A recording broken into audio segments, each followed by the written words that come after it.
Hola, en esta segunda parte de Historias de la Genética vamos a entrar en un hito histórico que es la era de la genómica. Así que vamos a arrancar desde ahí. Ahí voy con la presentación.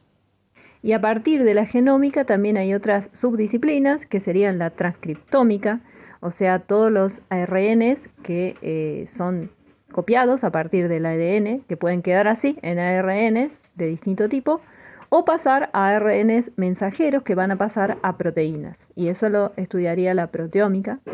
Y a la vez estudiar qué están haciendo todas esas proteínas, cómo es la interacción en el metabolismo, que sería la metabolómica. Y todo eso contribuye a la formación del fenotipo, o sea que todo lo que está en el medio de la expresión de los genes, cómo es la expresión de los genes, sería la epigenética. En este video vamos a ver la era de la genómica. Todas las conclusiones, hipótesis, teorías que se desprenden de los hallazgos de la genómica. Y en el siguiente video vamos a ver el proyecto Genoma Humano. En 1994, el Instituto para la Investigación del Genoma publicó las dos primeras secuencias completas de genomas bacterianos, ambos de bacterias patógenas humanas, la Haemophilus influenza, que tiene 1.800.000 pares de bases y aproximadamente 2.000 genes. Usaron una cepa que no es patógena, que no causa enfermedad. Y Mycoplasma genitalium, que es así, es patógena y es mucho más pequeña. Ese mismo año también se secuencia la primera arquea y en 1996 se secuencia el primer eucariota, que es la levadura, Saccharomyces cerevisidae. 2 años después se secuencia el primer genoma multicelular de Caenorhabditis elegante, el gusanito. Y ahí se dispara, ¿no? Las secuenciaciones son a toda luz. Y en el 2001 se publican las primeras secuencias del genoma humano. Y en esta tabla que encontré, acá está lo que les decía, todo lo que se va publicando y todas las secuenciaciones que se van completando a un ritmo exponencial. Y a partir de 1986 se automatizan las técnicas de secuenciación de ADN. Antes teníamos las tradicionales de Sanger, que eran bastante artesanales. Y se fueron desarrollando técnicas más masivas, que permitieron secuenciar millones de fragmentos de ADN y ARN simultáneamente, de forma más rápida y a menor costo. Las primeras secuencias largas de genomas se lograron gracias al perfeccionamiento de las técnicas de secuenciación shotgun de genoma completo. Estas técnicas fueron el principal método de secuenciación genómica durante aproximadamente 1 década y media. Y durante los últimos años esta técnica ha sido sustituida por las técnicas de nueva generación. Se aportó una profundidad de secuenciación sin precedentes, pero se necesitaron nuevos algoritmos de ensamblaje. Se necesitan nuevas computadoras más potentes y que guarden más información para obtener los datos de ensamblaje. Y claro que el análisis también necesita un montón de programas de análisis, depende de lo que queramos hacer. Y todo esto corre en sistemas abiertos, públicos como Linux. Ahora es posible ensamblar genomas completos a partir de datos metagenómicos y genómicos. ¿Qué quiere decir esto? La metagenómica es lo que analiza, por ejemplo, una muestra de suelo. Entonces en la muestra de suelo hay de todo, hay hongos, hay bacterias, hay microorganismos. Y es posible analizar todo junto, todo a la vez, una muestra de mar también, que se hace mucho en el mar, y después, mediante programas de computación, disociar todo. Disociar, por un lado, buscar los virus que hay en esa muestra, buscar las bacterias o solo las arquea de un determinado género, todo a partir de una muestra sin diferenciar los microorganismos. Y en cuanto a la tecnología, se han desarrollado diferentes plataformas tecnológicas como Illumina, Ion Torrent, PacBio, Oxford Nanopore. La secuenciación de nueva generación permite secuenciar moléculas de ADN individuales sin una amplificación previa. Esto es un paso importante que se ahorra. Y tampoco es necesario purificar, tampoco es necesario separar las muestras. Y se obtienen lecturas muy largas. Se puede secuenciar directamente un cromosoma bacteriano, por ejemplo. Las primeras máquinas de secuenciación ocupaban todo el laboratorio, eran enormes. Fíjense lo que es ahora. Acá toqué la Flow Cell para que vean el tamaño que tiene. Ahí en esa flow cell se le coloca una gotita de la muestra que queremos analizar y se analizan, como les había dicho, varias al mismo tiempo. Están separadas por marcadores, así que las podemos separar después. Y los poros van tomando una hebra monocadena y van entrando hacia el otro lado de la membrana. La membrana es igual a las biológicas, es extraída de membranas biológicas, solo que al estar, no están vivas, digamos, porque son un pedacito de una célula, se van desintegrando de a poquito, así que esto tiene un tiempo de vida determinado, de unos meses nada más. Y a medida que van entrando por el poro, por la proteína del poro, por eso se llama nanopor esta tecnología, van despolarizando la membrana.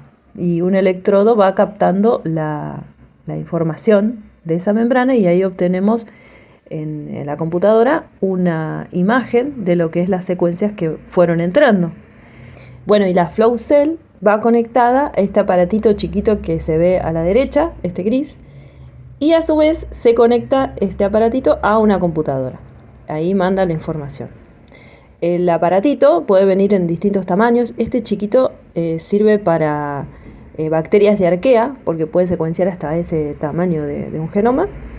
Y si necesitamos eucariotas, tenemos algunos que son un poco más grandes, pero es el tamaño, es como un disco rígido, no supera de eso.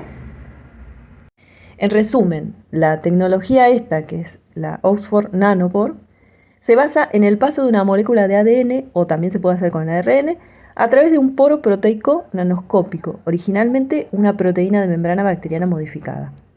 El poro está embutido en una membrana suelta, o sea que pasa de un lado a otro de la membrana. La hebra de ADN se une al nanoporo y pasa solo una de las hebras, la otra queda del otro lado.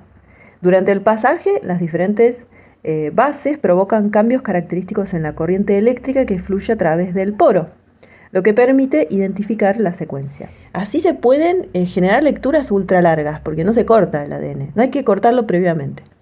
Entonces se generan megabases, miles de bases. Los archivos son muy grandes, muy pesados. Toda esta tecnología es portátil y permite el análisis en tiempo real, o sea que sale enseguida la secuencia.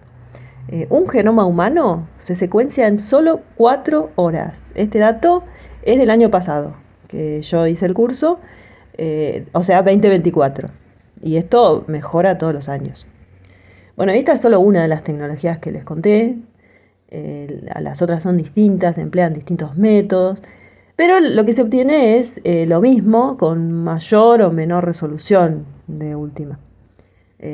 Hay tecnologías que analizan secuencias más cortitas con una mayor fidelidad, pero bueno, depende de lo que quiera hacer uno, si necesita la secuencia exacta o si quiere identificar qué genes hay en un determinado genoma.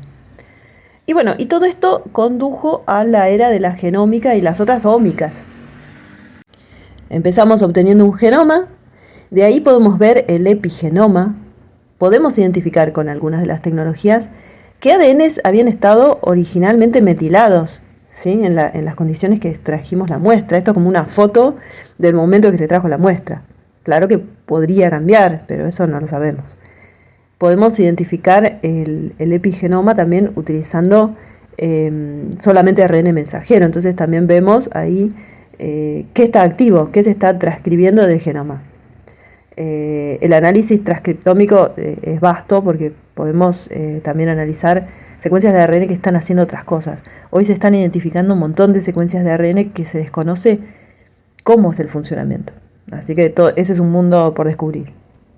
Después también la proteómica relaciona la conformación tridimensional de las proteínas, porque saber la secuencia de un genoma podemos inferir la secuencia de aminoácidos de una proteína, pero eso no nos dice nada acerca de cómo están distribuidas los dominios de esa proteína. ¿Qué está formando? ¿Está formando una hoja plegada, una doble hélice, un rulito por acá, un bucle? Bueno, eso es toda una ciencia.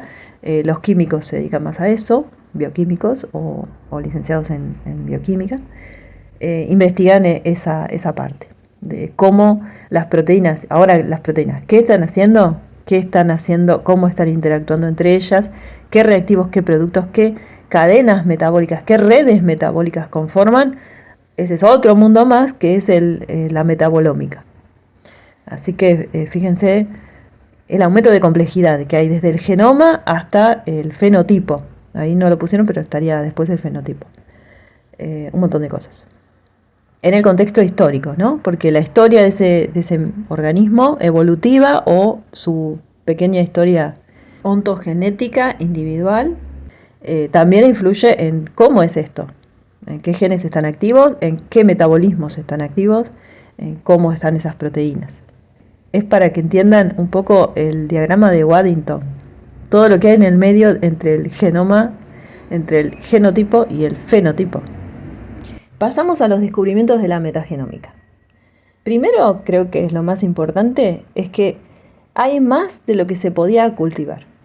Tradicionalmente, para estudiar un organismo, lo que había que hacer es aislarlo, un microorganismo, por ejemplo, lo tomábamos de una muestra de algún lugar y se ponía en cultivo. Entonces se cultivaba separado, se aislaba y después se secuenciaba, se analizaba. Hoy con la metagenómica, que se analiza toda la muestra, sabemos que solamente el 0,1% de los organismos que había en la muestra se podía cultivar. El resto, 99,9%, no sabíamos que estaban ahí y se descubrieron gracias a este tipo de análisis. Y para destacar los proyectos de secuenciación masiva metagenómica están los proyectos Tara-Ocean, que es de procariotas marinos. Se encontró que hay muchísimos virus también sueltos en el mar. Y también los análisis de las microbiotas de distintos organismos, entre ellos la microbiota humana, que es importante para el análisis médico y se encontró que son muchísimo más importantes de lo que antes se pensaba. Y no solo en el mar, hay genes por todos lados. No solo los procariotas presentan todo tipo de genes en su cromosoma y fuera, en el mobiloma, sino que además hay una enorme cantidad de virus, que la mayoría son inocuos por todos lados, por los ecosistemas y también replicados en los genomas de los organismos, ya sea procariotas como eucariotas. Podríamos considerar que los virus son genes sueltos, a veces recubiertos o no con envolturas como cápsides o membranas. La metagenómica y la genómica, que bueno, la diferencia es que meta quiere decir hacer secuenciación de cosas enteras, como ecosistemas, microbiotas, etc.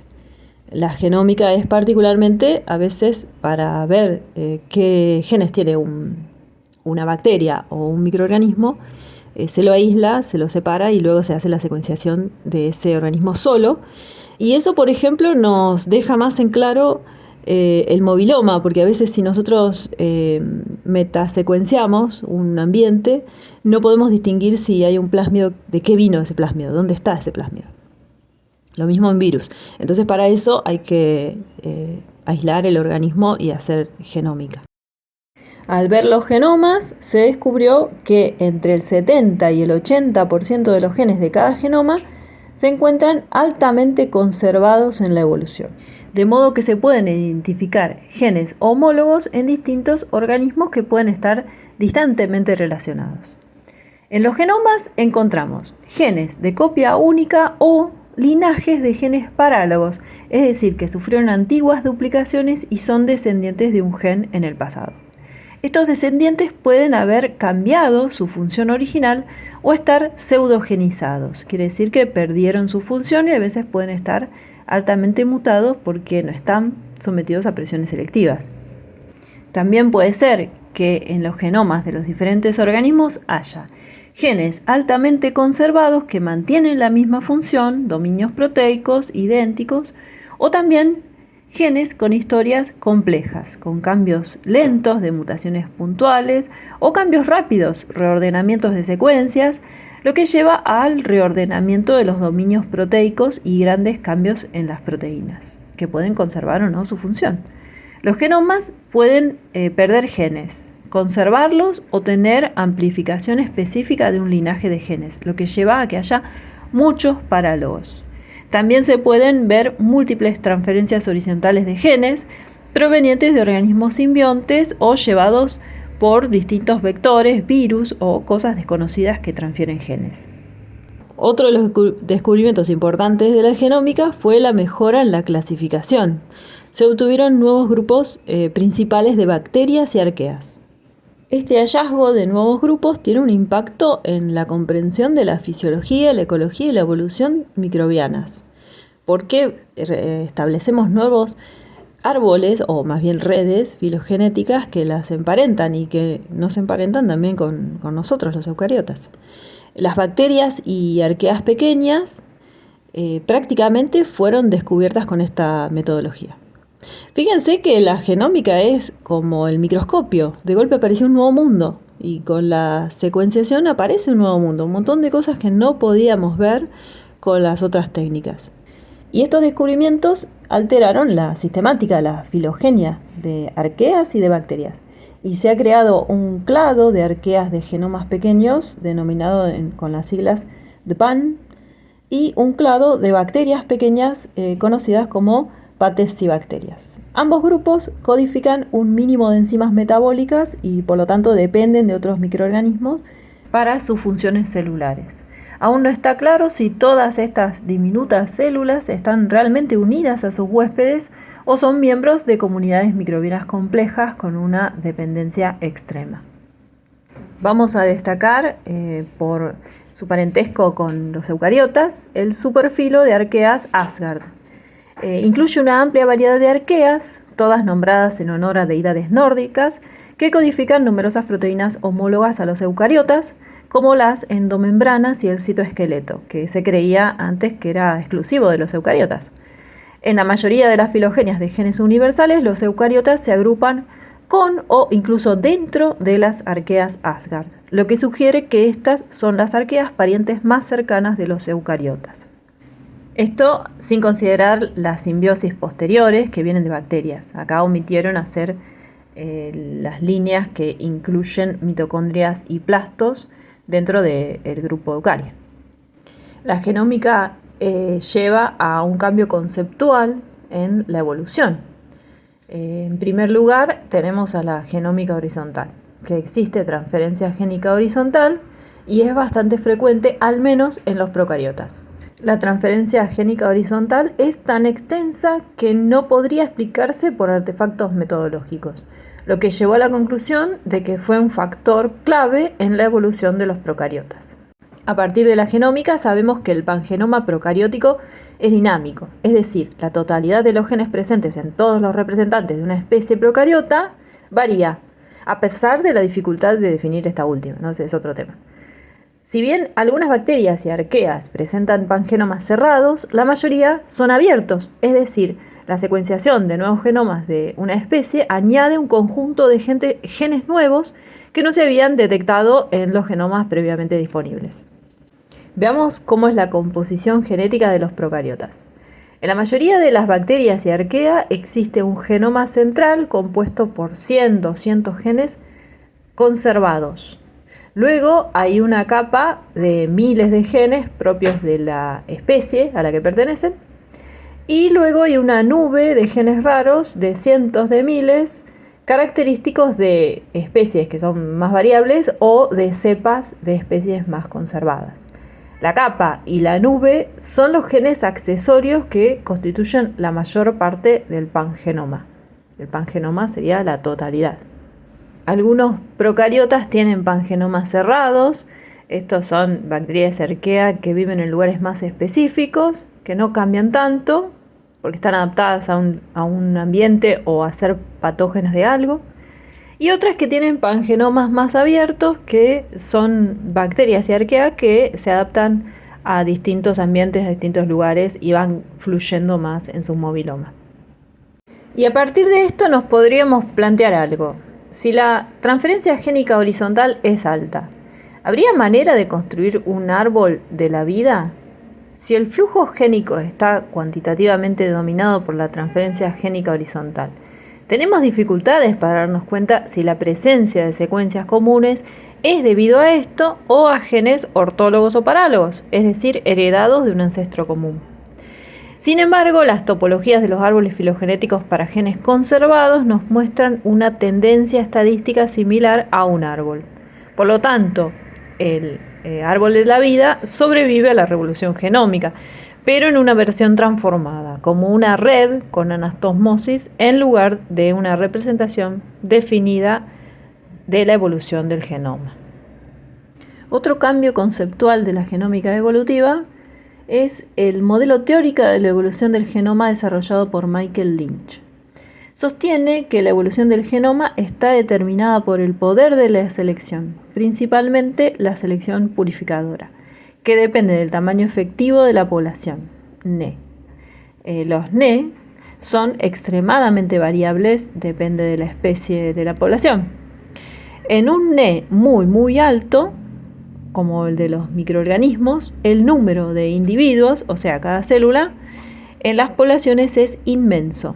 Y también lo es la tasa de división celular y los tiempos generacionales son muy cortos. En cambio, en los macroorganismos, los números poblacionales son siempre bajos. Pensemos, por ejemplo, en un cardumen compuesto por miles de individuos o una manada grande. Aunque nos parezca una población numerosa, no lo es en relación a las poblaciones de microorganismos y en relación a lo que podría ser el NE estadístico. En los organismos que tienen un tamaño efectivo de la población alto, la selección natural es tan eficiente que si una característica heredable otorga un fitness solo un poquito más bajo que otra, esa característica puede eliminarse de la población en pocas generaciones. Por el contrario, en organismos con un tamaño efectivo poblacional bajo, la selección natural actúa muy poco y la deriva génica es la contribución más importante al proceso evolutivo. De modo que incluso las características moderadamente deleterias a menudo pueden fijarse en la población. Entonces, ¿deriva génica o selección? Los procariotas suelen vivir en grandes poblaciones, tienen tamaños efectivos poblacionales de 1.000 millones, por lo que son susceptibles a grandes presiones selectivas. Los organismos multicelulares o macroorganismos, en cambio, vivimos en poblaciones pequeñas y por lo tanto estamos dominados por la deriva génica. Acumulamos grandes cantidades de ADN, cosa que en los procariotas sería imposible, ya que cualquier fragmento de ADN que no cumpla ninguna función sería eliminado por la selección purificadora. El hecho de que los genes estén de manera tan densa en los genomas procariotas parece ser compatible con esta predicción. Lo mismo lo contrario. Lo mismo los eucariotas, sobre todo multicelulares, tenemos grandes cantidades de ADN. Y esto tiene consecuencias en cómo pensamos nuestra evolución. Muchas de ellas están por dilucidarse en una próxima teoría expandida. Bueno, veremos qué resulta. Mientras tanto, los dejo pensando y nos vemos en el siguiente video.